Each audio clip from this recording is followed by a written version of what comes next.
Tuhan Yesus tidak berubah. Bacaan diinspirasi dari Injil Suci menurut Matius, bab 10 ayat 34 sampai dengan bab 11 ayat 1.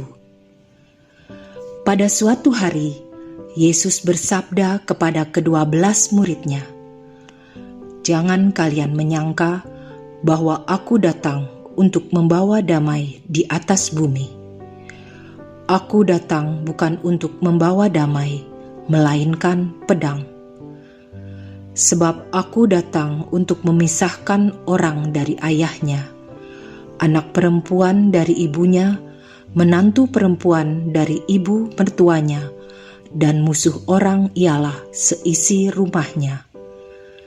Barang siapa mengasihi bapa atau ibunya lebih daripadaku, ia tidak layak bagiku. Barang siapa mengasihi putranya atau putrinya lebih daripadaku, ia tidak layak bagiku. Barang siapa tidak memikul salibnya dan mengikuti aku, ia tidak layak bagiku. Barang siapa mempertahankan nyawanya, ia akan kehilangan nyawanya. Dan barang siapa kehilangan nyawanya demi aku, ia akan memperolehnya kembali. Barang siapa menyambut kalian, ia menyambut aku.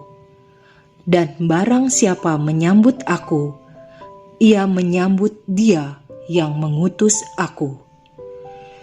Barang siapa menyambut seorang nabi sebagai nabi, ia akan menerima upah nabi, dan barang siapa menyambut seorang yang benar sebagai orang benar, ia akan menerima upah orang benar. Dan barang siapa memberi air sejuk secangkir saja kepada salah seorang yang kecil ini, karena ia muridku, aku berkata kepadamu, sungguh ia takkan kehilangan upahnya." Setelah Yesus selesai mengajar ke-12 muridnya, ia pergi dari sana untuk mengajar dan memberitakan Injil di dalam kota-kota mereka.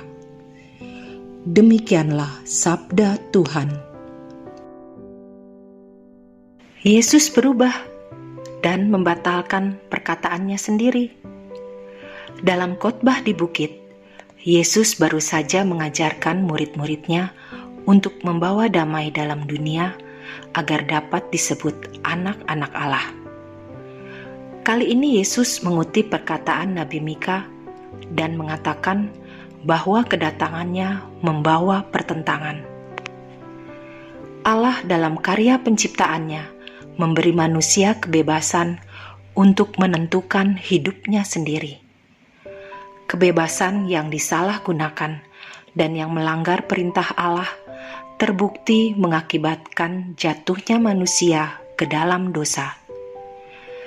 Yesus juga memberi kebebasan kepada murid-muridnya untuk dapat memilih jalan hidup mereka masing-masing.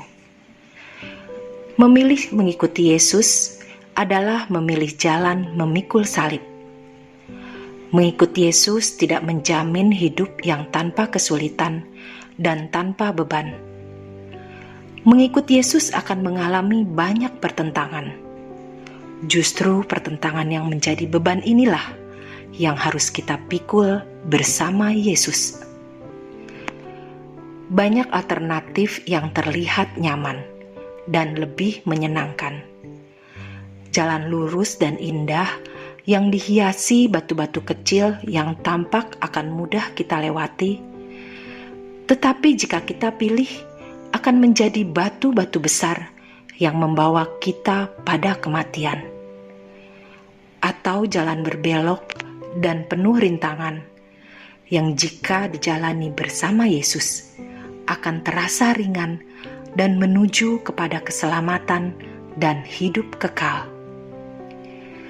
Yesus datang membawa pedang, yang adalah firman Allah sendiri. Mengikut Yesus akan membawa pertentangan dalam hati atau pertentangan dengan anggota keluarga. Pergi beribadat atau jalan-jalan ke mall.